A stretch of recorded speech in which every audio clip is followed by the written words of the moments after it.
In this video, we're going to add positive and negative numbers.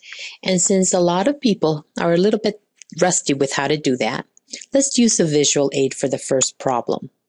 Now, we have a positive 3, so I'm going to draw 3 plus signs, and we're adding that to a negative 10.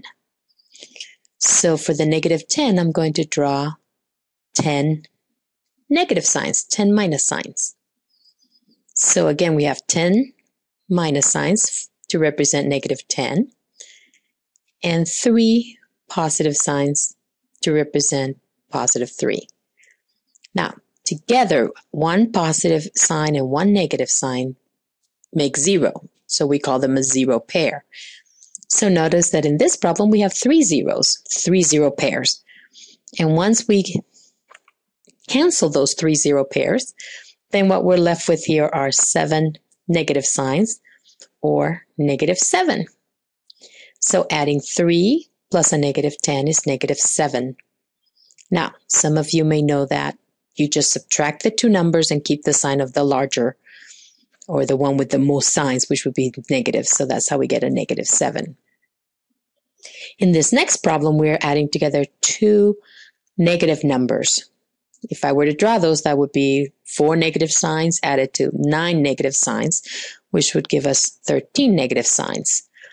So when adding 2 numbers with equal signs, you keep the sign and you add the numbers. That's how we get negative 13. This next problem, we're going to add a negative fraction to a positive fraction. And when I'm adding fractions, I like to write them vertically. So I'm going to rewrite those right here. We've got a negative 3/4 added to a 4/5. And you know we need a common denominator to add these two. And 4 and 5 have a common denominator of 20. Now let's think. Well, I multiply 4 times 5 to get 20, so I need to do that to the negative 3. I need to multiply times 5, and we're going to get a negative 15.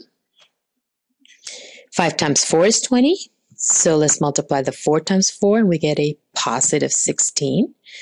And now that we have common denominators, we can just work with the numerators.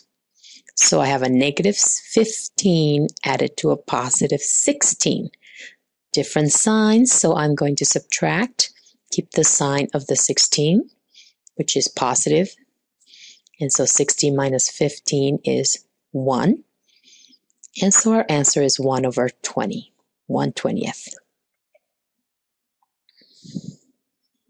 Here's another example with fractions.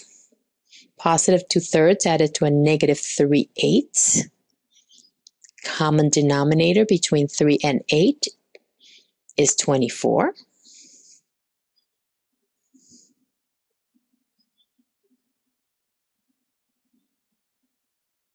(24). 8 times 3 is 24, so we need to multiply the negative 3 by 3, which gives us negative 9.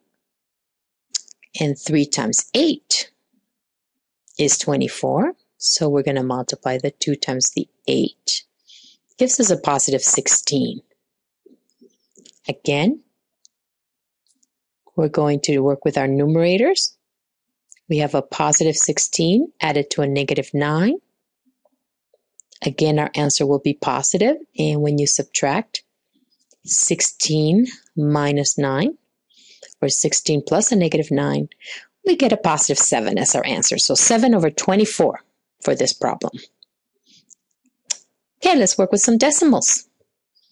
Have decimals, 1 positive, 1 negative. The negative is bigger, so I'm going to put the negative number on top. Line up the decimals. We're going to subtract and keep the sign of the larger, which will be negative. So 4 minus 1 is 3. Bring down the decimal, and 9 minus 5 is 4. And again, negative answer, negative 4.3. Okay, one small word problem here. Got a checking account. Initial balance is $326. And we're going to have a series of withdrawals and deposits. So I'm going to go ahead and highlight the deposit because that's going to be a positive number, and keep that track. And then all the withdrawals, just to kind of keep things focused.